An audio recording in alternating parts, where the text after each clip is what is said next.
একে বলে real action drama. কে বলেছে বাংলাতে একটা অ্যানিমেল সম্ভব নয়? কে বলেছে বাংলাতে একটা জওয়ান সম্ভব নয়? সব কিছুই সম্ভব যদি নাকি থাকে সুপারস্টার সাকিব খান আর পরিচালক রায়হান রাফি। আর যদি এপার বাংলা ওপার বাংলার প্রযোজকরা একসাথে হাত মেলায়, তাহলে রায়হান রাফি যেরকমটা কথা দিয়েছিল ঠিক তেমনটাই কিন্তু কথা রেখেছে। সে বলেছিল আজ একটা বড়সড় তুফান আসতে চলেছে, আগের থেকে সকলকে সতর্ক করেছিল।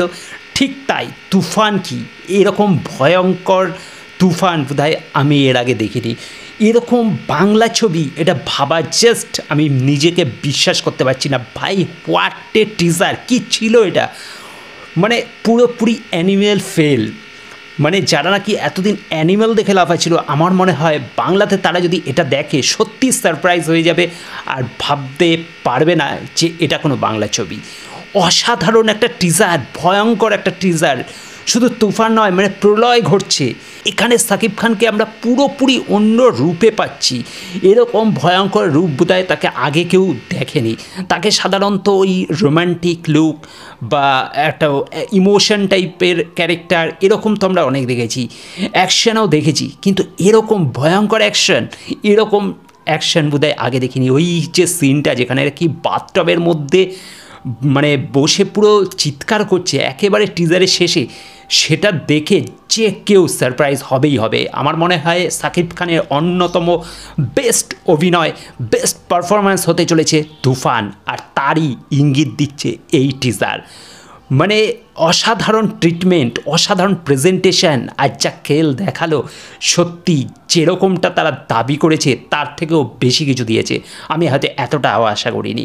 আর চঞ্চল চৌধুরীর এন্ট্রি কী বলবো, তার অভিনয় নিয়ে তো নতুন করে কিছু বলারই নেই, কিন্তু এইখানে তাকে আমরা যেরকমভাবে পাচ্ছি, মানে ভিলেন হিসেবে সে এই ছবিতে কাজ করছে সেটা সবাই জানতো, কিন্তু তার অভিনয়ের ওই ছোট্ট হাসিটা অনেক কিছু বলে দিচ্ছে।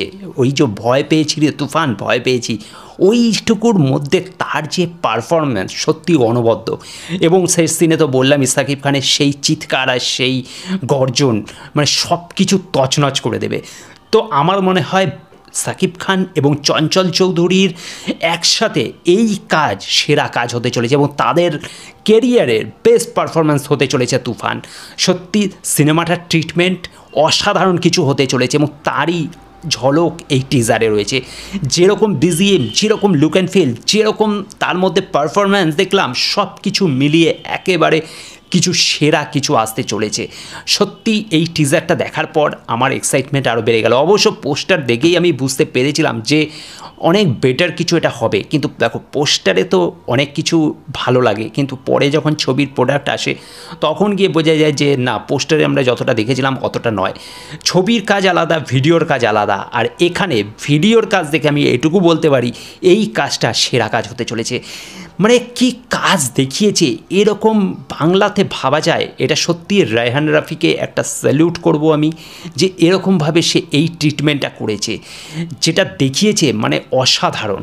সেই যে মেশিনটা উঠিয়ে যে একাধারে গুলি বর্ষণ চলছে, যেটা ওই সিনটা বাংলাতে আমার মনে হয় না এর আগে কেউ করেছে বলে। তো সত্যি তুফান সব কিছুকে তছনছ করে দিতে চলেছে। একেবারে সুনামি বলো, প্রলয় বলো, সব কিছু ঘটতে চলেছে তুফানের হাত ধরে। আর যদি সেটা হয়ে থাকে তাহলে তুফানের হাত ধরেই বাংলা ছবির এক অন্য ইতিহাস তৈরি হবে। তো দেখে নিও এটা তোমরা। তো যাই হোক, আজ আপাতত আমার এক্সাইটমেন্ট লেভেলটা প্রচুর বেড়ে গেছে টিজারটা দেখে। তোমাদের মতামত কি অবশ্যই কমেন্ট করে জানাতে ভুলবে না। আর ভিডিওটা যদি ভালো লেগে থাকে অবশ্যই লাইক শেয়ার করবে, চ্যানেলটা সাবস্ক্রাইব করে সাথে থাকবে। Thank you.